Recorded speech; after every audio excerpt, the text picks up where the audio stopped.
Ladies and gentlemen, welcome to today's lesson about residual plots. Before we dive into actually calculate them and things, let's talk about what are they? Well, remember how we have scatter plots and then we try to get these lines of best fit? Well, a residual plot, a residual, is the distance from a point to that line of best fit in a vertical sense, right? So if you're looking at this scatter plot here, and we got this proposed line of best fit, this residual here is quite large, whereas the residual for this point here is going to be incredibly small, right? It's not that big of a distance here, and so if I were to plot these as I go left to right here along my line, this center line is going to represent your line of best fit.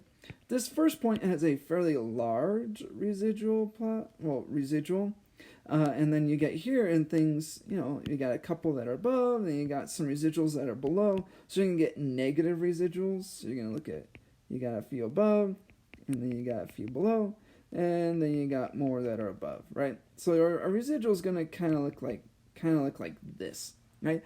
But if you're looking at something like this, we have some that are below, some that are on, some above, some below, right? We kind of have this pattern where the residuals are pretty close to the line of best fit, and so it's going to be close to zero. The residuals aren't going to be very big, okay?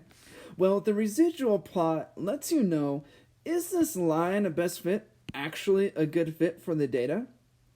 Well, if your residual plot looks like this, things are kind of surrounding zero in kind of a random pattern, then yes, the line of best fit is going to be a good fit for the data. But if you look at this residual plot, right, it kind of has starts up, goes down, is negative, and then goes positive again, where you have some pretty wild residuals, that's going to be, no, that line is not a good fit for the data.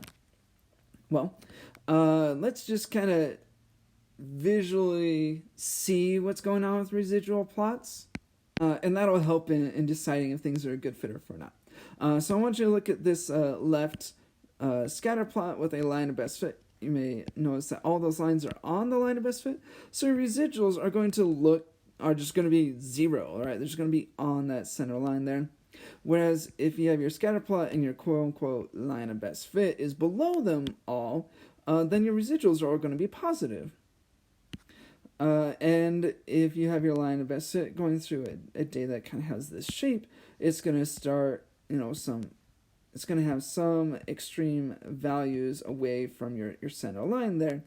And this isn't too bad of a line of best fit, right? There's not, the pattern on your data here is not like that drastically different. But as we get to some other examples, you'll see how something's good or not so good fit.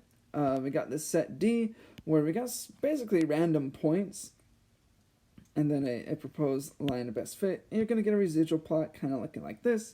This one kind of has a pattern going up, which is letting you know that this is not so good a fit for the data. Then we got set E, which these points follow an exponential pattern, but we're trying to fit a line to it. And you're going to get residuals that look like this, kind of a U shape. Well, if you have a U-shape residuals, your line of best fit's not a great fit for the data. And let's jump to a few other examples where you kind of match residuals to the lines. I want you to pause the video and look at these and match scatter plot lines of best fit up here with which residual plots they'd go to on the bottom, and it's not just straight across, okay? So figure out which one's which one matches which. Well, let's have you check. Did you think that A goes with residual plot B, and that B goes with residual plot C, and then C goes with residual plot A? If you did, good job. That's what they're matching are. All right, let's try that again so you can kind of see the residual plots, and then we'll get to actually calculate them and things. So we got 3 scatter plots up here, and then which 3 residual plots do they match up with? Pause the video and figure it out. Make your best guesses. All right, you should have gotten scatter plot 1 matches C, scatter plot 2 matches B, and scatter plot 3 matches A. It was the same. It's a really similar pattern last time. Anyway, so I wanted to point out that, right, if you look at this scatter plot, you get a whole bunch of points that are close, and then the points get farther away as you keep going. It's going to kind of create this horn shape or a triangle shape in your residuals. If your points are kind of just scattered around the line, but they're following the same kind of pattern, your residual plot's going to look like just a random set of points on the graph, roughly an equal amount above and below, but there's not a set pattern. This would mean it's actually a pretty good fit for the data. This one is also a pretty good fit for the data, but it's getting more spread out as things go on, and that's not really good news for that model. But on A, if you look at these points, they kind of follow, again, this curve shape, kind of an exponential shape. And if you look at your residual plot, it kind of gives you a U sort of shape. And that will let you know that this is not a good fit for the data. This one's the best, and this one's okay. We'll do like check minus. And so 2 would be the best fit for its corresponding data, C would be the next, and then A is the worst fit for the data based on our residual plots. Well, that's what's going on in your assignment. So you're going to look through, these are residual plots, and you're trying to figure out if the line of best fit is a good fit for the data based off the residuals. We don't have a picture of the original data in line, and so you just have to look at the residuals and figure out would it be a good fit. So take a moment and just say good fit or not good fit on each of these. Alright, you should have gotten that the first one would be a bad fit, that B is a good fit, and then C is also a bad fit. And the way I can tell on A it's a bad fit is because the residuals have this kind of hill pattern or upside down U pattern, and then on C also has a U pattern here. Whereas if you look at B, it's just kind of a random set of points on your residual plot, and that means it's a good fit. And so this means it is going to be a linear relationship. And then on these ones, these are going to be non-linear relationships because our line of best fit didn't actually match the data that well, and we can see that on the residual plots. And so let's get to the part where you actually calculate the residuals. And the way it works is to get the residuals, you're going to need to get the actual data. So that's the actual data here. And then you're going to have to plug each of the x values into your equation. So you're going to take the first one, y equals 4.9 times 100, which is our first x value, and then plus 16.4. And that's going to go right here. So that's where these predicted values are. The predicted values are the values on the line of best fit. And then to get the actual residual value, you have to take the predicted value and subtract off the y value, the actual value. And so you got 506.4 minus 505, which is going to give you 1.4. And so luckily this table is already filled in, but you're going to take this, subtract that, make sure you're doing, these are all predicted minus y. So you do all the predicted minus y, and that gives you those residual values. So take a moment to get those, fill in the table, and we'll get to graphing in a second.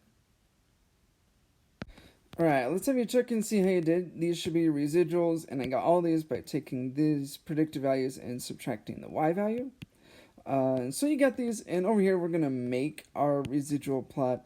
And so the x values are still going to be the same. We're looking at 50 to 100. So let's do squiggle 50, 60, 70, 80, 90, 100. That actually fits perfectly.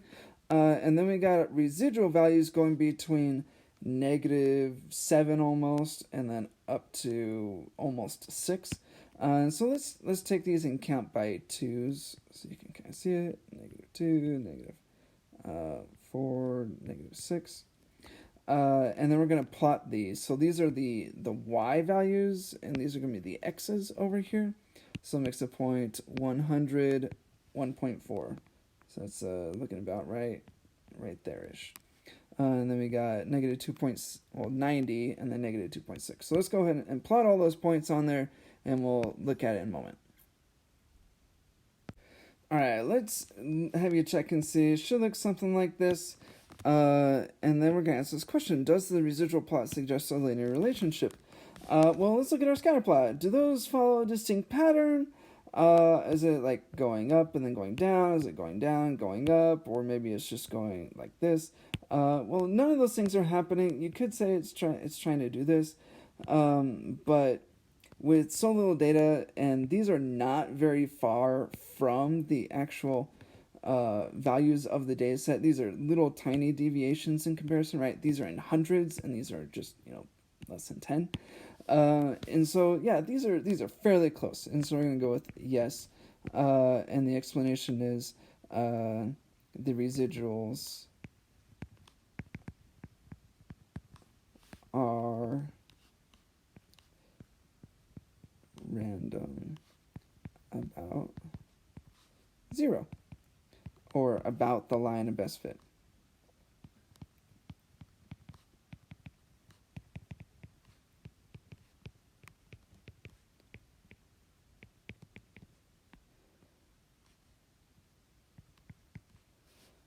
And so I guess the residuals aren't random, but yeah. So yeah, our residual plot's fairly random and fairly close. Well, on the last section here, again, you're supposed to get the predicted values and then calculate the residuals. To get the predicted values, you're going to take your A values and plug them into A of your line of best fit. Select this first one here. B is going to equal 18 minus 1.34 times by 2. And that's going to give you an answer, and that's going to go here. And then once you have this number, you'll subtract 16 from it, and that gives you your residual.